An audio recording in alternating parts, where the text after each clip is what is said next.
هلو هلو، ازيكم يا حلوين؟ يلا بينا نكمل سلسلة عرفني على كوريا.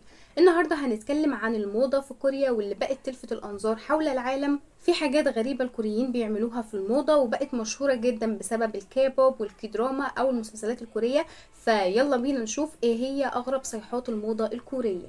الشراب مع الصندل. اول حاجة غريبة هنتكلم عنها في الموضة الكورية هي انهم بيلبسوا الشراب مع الصندل، والموضوع ده عادي جدا بالنسبة للكوريين، مش غريب زي ما هو عندنا. فالكوريين بيحبوا يلبسوا الشرابات مع الصنادل حتى لو كان الجو حر، فالالوان بتبقى مميزة وغالبا الشرابات بتكون مزخرفة وملونة وبتدي لمسة كيوت للهدوم. تاني حاجة الطبقات الكتير في اللبس. الكوريين بيحبوا يلبسوا طبقات كتير فوق بعض، زي عندنا هنا مثلا لو في الشتاء مثلا تلاقي امك بتقولك ايه، البس هدوم كتير علشان الجو بارد، علشان مش يجيلك برد. هم عندهم مش عشان خايفين من البرد، لا، عشان دي موضة اصلا عندهم. حتى في الصيف تلاقيهم لابسين تيشرتات والتيشرت فوق قميص والقميص فوقه جاكيت خفيف، وكل ده بالوان متناسقة ومبهجة، فالمظهر ده بيخليهم يبانوا بستايل مميز وفي نفس الوقت عملي وجميل.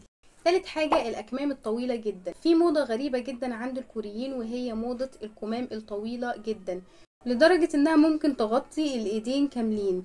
فالفكرة دي بقت منتشرة جدا بين الشباب وبتدي مظهر كيوت وطفولي، وده لان الكوريين بيحبوا يظهروا بمظهر بريء وشبابي.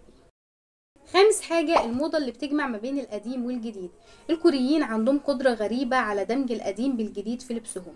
تلاقيهم لابسين جينز مع بلوزة كلاسيكية او فستان ستايله قديم مع كوتش رياضي حديث، فالخلطة دي بتديهم شكل مميز وكأنهم دايما بيجددوا في الموضة. والصراحة يعني الدمج ما بين القديم والجديد موضة جامدة جدا وعجباني اوي، نفسي اجربها. سادس واخر حاجة معانا هي الاكسسوارات الكبيرة والمميزة. في كوريا الاكسسوارات بقت جزء مهم من الموضة، خصوصا الكبيرة والملفتة.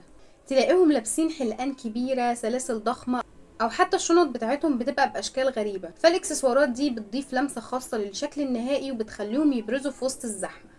ودي كانت بعض صيحات الموضة الغريبة في كوريا. قولولي في الكومنتات ايه اكتر حاجة عجبتكم وايه اللي ممكن تجربوه، ولو عايزين تعرفوا اكتر عن كوريا وعاداتها ما تنسوش تعملوا اللايك وسبسكرايب للقناة علشان توصل لكم كل فيديوهاتنا الجديدة. ونشوفكم في فيديو جديد يا حلوين، وانيا.